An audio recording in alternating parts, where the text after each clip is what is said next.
welcome back to another comparison video. We'll take a look at the Sinclair Spectrum versus the Commodore Amiga.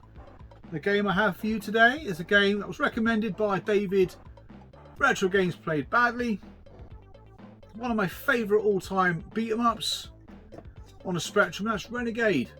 How does Renegade on the Spectrum fare against the mighty Commodore Amiga conversion? You think the Commodore Amiga conversion, which is what this one is, was released either 1989 or 1990, so a couple more years to develop, hone their skills to get an arcade perfect version on the 16-bit machines. How true that is, we will find out in due course. But yeah, the game was originally released by Technos in Japan, I think 1985, and it was called something completely different for the Japanese market. So rather than having street thugs and a kind of the Warriors theme, it was more aimed at the Yakuza and a high school delinquent. Even though the games played the same, they looked completely different.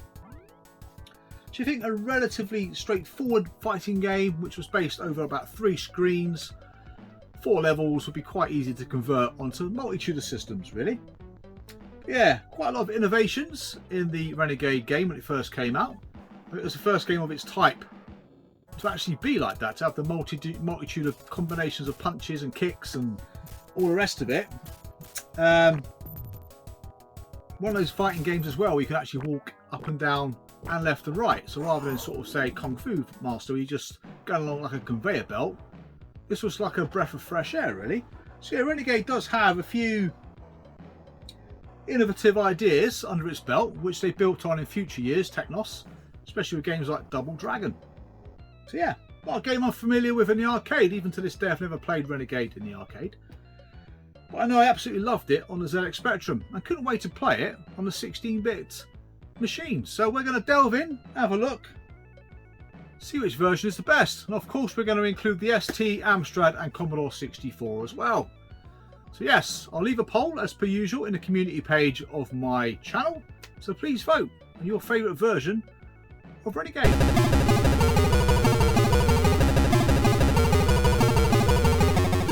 Yes, I remember obtaining my copy of Renegade from a friend of my brother who managed to copy it for me. I was so looking forward to playing this game after seeing the reviews, seeing the artwork from Bob Wakeling and Dawn magazines. So yeah, I couldn't wait, and I thought the artwork itself was fantastic. So it's a shame I didn't have an original copy, to be fair, and it was many years later until I actually got one. I loaded it into my 48K, and at that point I did have a 48K. It wasn't until probably about 4 or 5 months later that I got a 128K. So I managed to play it on both systems, which were surprisingly more different than you think. But yeah, so again, the Specky version is set over 4 levels, slightly arcade, but does miss out the first part of the final stage. So yeah, the graphics are monochrome in the bottom half, in colour in the top half. Sprites are a nice size. You are limited for moves on the 48K. You do not have the option to throw the bad guy over your shoulder, and I think there's one other move that may be missing on the Spectrum version, on the 48K version anyway. But yeah, you go through the different levels. Minimalistic sound on the 48K, but yeah, the gameplay itself was fantastic. Took a little while to get used to the controls, even though they were straightforward and all on a 1-button joystick. With subsequent 8-bit games, you'll find they control slightly differently, or in some cases radically differently. But yeah, so you go through the 4 levels, much the same really. The gameplay doesn't vary a lot, but the background scenes do, the characters do. But yeah, you're kind of doing the same thing really. So the first stage is set in the subway. You've got to dispatch of the 6 bad guys, and then once you get halfway through those, the boss appears, does his bit, you kill him, off to the next level, and it kind of goes like that throughout the entire game, to be fair. Second level set what looks like a pier, but in some of the games looks like a barge, so it's a bit confusing what it actually is. But yeah, there's bikes on there anyway, pier or barge, whatever it is. You are greeted with a few bikes. You've got to kick the cyclists off so you can progress and play the rest of the level, which is very similar then to the first level. In the third level, you're up against Big Bertha and her merry maids, all chucking whips at you, getting a bit frisky. Big Bertha herself, I found probably the most difficult end of level baddie to come across. She was tough. She really was. She'll grab you and squeeze the living shit out of you. But it took me a while to realise you can't actually go toe to toe with Big Berth.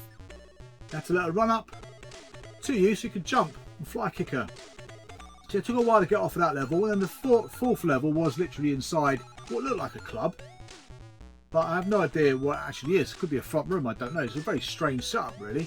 You come up across Mr. Big and his knife wielding thugs. Now, the game itself is very short. You can complete the game very briefly, sort of no more than 10 minutes, really. But I found the game to be extremely entertaining. It's one of those games that today, 35 years later, you still find me playing.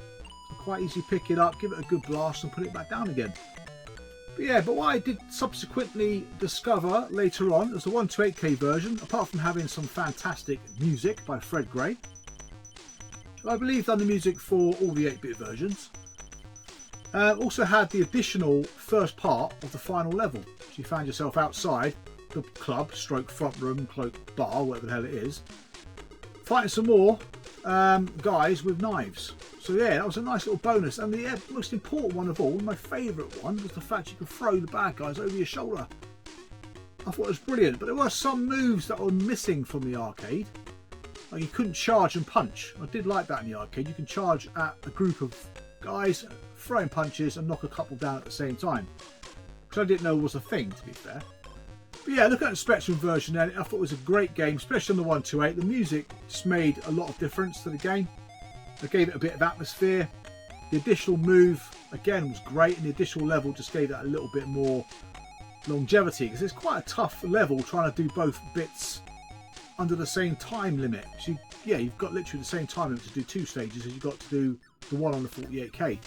So yeah, it made it quite tough. But once you get used to the game, it's actually quite an easy game to complete. But I remember being stuck on it and getting frustrated on certain levels. So yeah, very fond memories of the Sinclair Spectrum version. And it wasn't until many years later that I played all the other versions. So yeah, next up we'll talk about the Amstrad CPC. Probably, again, it's a difficult one for me, the CPC, because I'm not used to the controls. So one hand you've got on a joystick for directional purposes. Another hand then you've got on the cursor keys. So the left cursor key, if you're facing right, would be your back kick. The right cursor key facing right would be a punch. The up is your jump. So I guess you do jump on one of the other cursor keys to jump and kick. But yeah, so it's quite a convoluted way of doing it. But I do believe there are slightly more moves on the CPC version than the Spectrum version. You'll notice you got grappled. Someone come behind you and held you, like they do in Target Renegade on the Amstrad. You can kick whilst you're being held, but at the same time you're losing energy by being held. So I found the mechanics of the game completely different. Now, if you're an Amstrad CPC owner, you probably would have played that game to death and be excellent at playing it, and therefore mastered the game. You probably would think actually the Spectrum one's quite a strange one to control. But if you're a Spectrum gamer and gone to the Amstrad, you would have found it very difficult to get used to it. But I found the Amstrad version has some great graphics. The graphics are really colourful. They're really nice. Yeah, the usual blocky mode, but they are really nice. As you go out throughout the game, yeah, got some lovely graphics. The music's identical to the Spectrum 128K version. Has all the same levels as the 128K version, but yeah, in terms of how they play differently, but I think there's more in common with the arcade with the Amstrad version.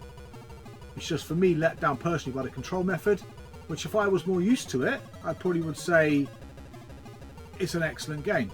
It's just I struggled with it, to be fair. But yeah, I mean, it's a great version nonetheless. I believe both versions were programmed by Mike Lamb, who then subsequently went on to make Target Renegade. There's a C64 version similar to the Amstrad in the way it plays, just a bit more awkward. You can use the controller to move, and the keys are slightly different. I think they're like 1, 2 and another odd key to the left of 1. I don't know what the Commodore 64 keyboard layout's like, but it's a similar kind of control really. Now it took again a little bit of time to get used to, so it plays not too dissimilar to the Amstrad version, but graphically I found it was the weaker of the 3 8-bit versions for definite. But at the same time, having said that, I felt the game moved at a nice pace on the C64.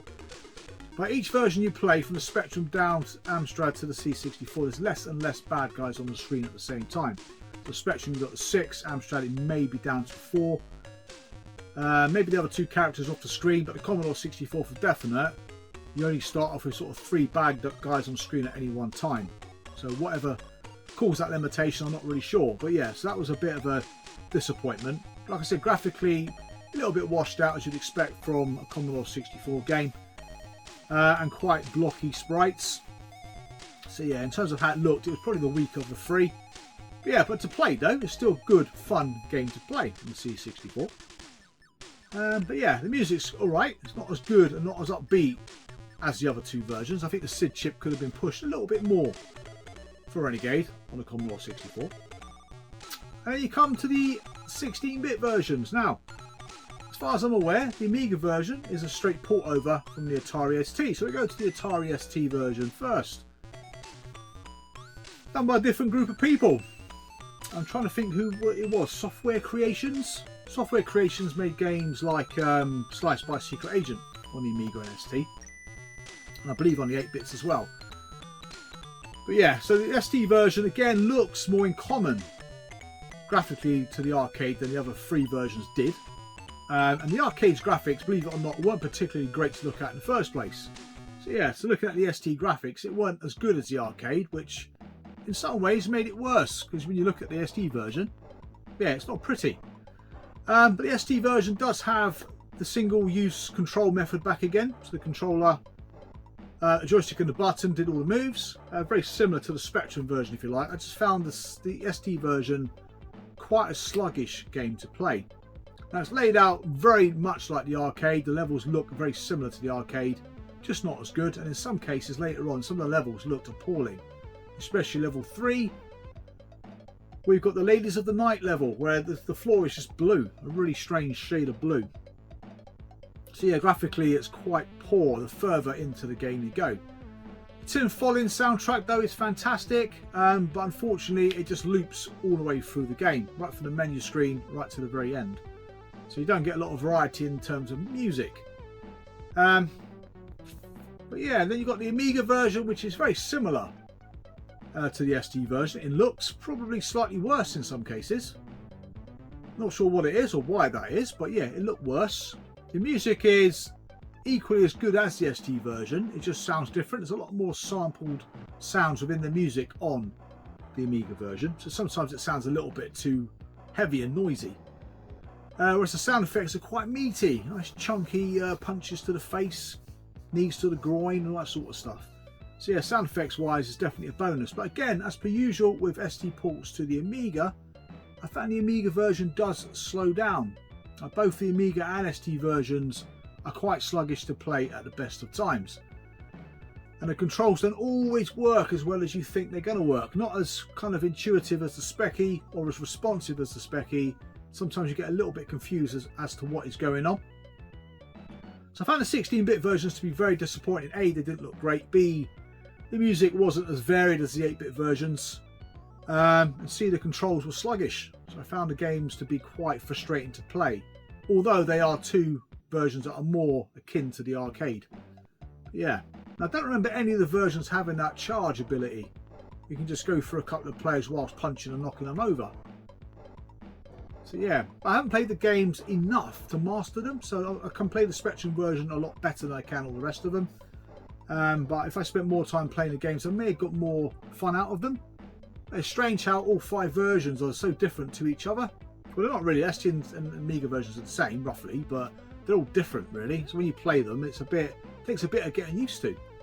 So I'm going to rank them. Certainly put the Spectrum first, because that's the version that I play and master. But if I had an Amstrad and I could play and master that, it could be the Amstrad version first. It's a very tough one to pick, because the Amstrad version has probably got more in common in how it plays with the arcade than the Spectrum version.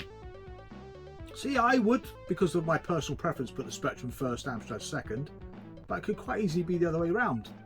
The C64, like the Amstrad, plays quite similar. It just has those limitations, like I said earlier, in the graphics, less characters on the screen at the same time. The music could have been a bit more upbeat and lively, but again, it plays just as well as the other versions, to be fair. It's just as fun to play. So yeah, if I go for Speccy, Amstrad, Commodore, I'm pretty sure you Commodore and Amstrad guys may flip that around. But yeah, they're quite similar in terms of their playability. Whereas I put the ST over the Amiga because I found the ST to be more responsive, which is kind of how I find most ST ports to the Amiga. I find them more responsive to play, which is always a bit annoying really, because the Amiga could do so much more. But yeah, I certainly would have been disappointed with my £25 spent on Renegade for the Commodore Amiga. I certainly got my value for money out of the Spectrum version over the last 35 years. So yeah, where would you place those games in your own rankings? There we go. So thank you very much for watching. Thank you very much for subscribing. I'll see you guys again real soon. So take care and bye for now.